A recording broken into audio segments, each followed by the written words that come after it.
My name is Jill McCrae and I am Assistant Chief Officer and Director for Service Support.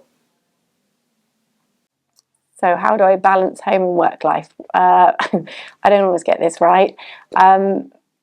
I try really hard to be really organised in all aspects of life. So I do have loads of lists and I'm organised on top of my emails and my diary. And so I need to work like that. So at home I'm like it and here. So that helps.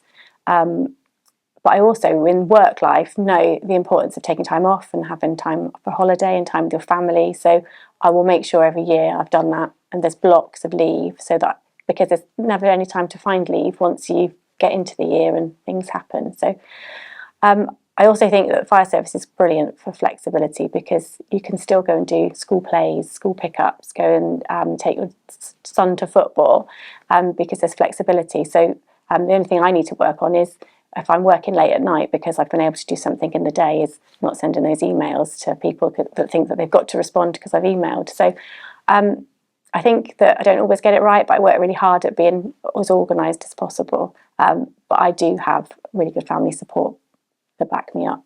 So I'm lucky in that way. You know, my qualifications are my GCSEs and sort of A-level equivalents, but we require people to have all sorts of levels of qualifications to go for promotion across the organisation. So, but it doesn't become a barrier here because there's so many opportunities, and all of my qualifications from sort of A-level equivalent upwards have all been through the service and taken opportunities. And now that there's so many apprenticeships that are on offer, it's a really good barrier to sort of overcome. So if you're looking for progression in the fire and rescue service, I would say particularly if you're in the corporate side, that don't look at it as a straight line. So don't think that my next move is my line manager's job and then the next move is the one after that. Actually look for opportunities that are wider than where you are at the moment. So my first job was in admin in HR. And my next move was into business continuity and risk, an area that I've not worked in particularly much before. And so I think it's about trying to sort of find opportunities, take yourself out of your comfort zone, think about, it might be a sideways move to begin with rather than a promotion, but to push yourself outside your comfort zone.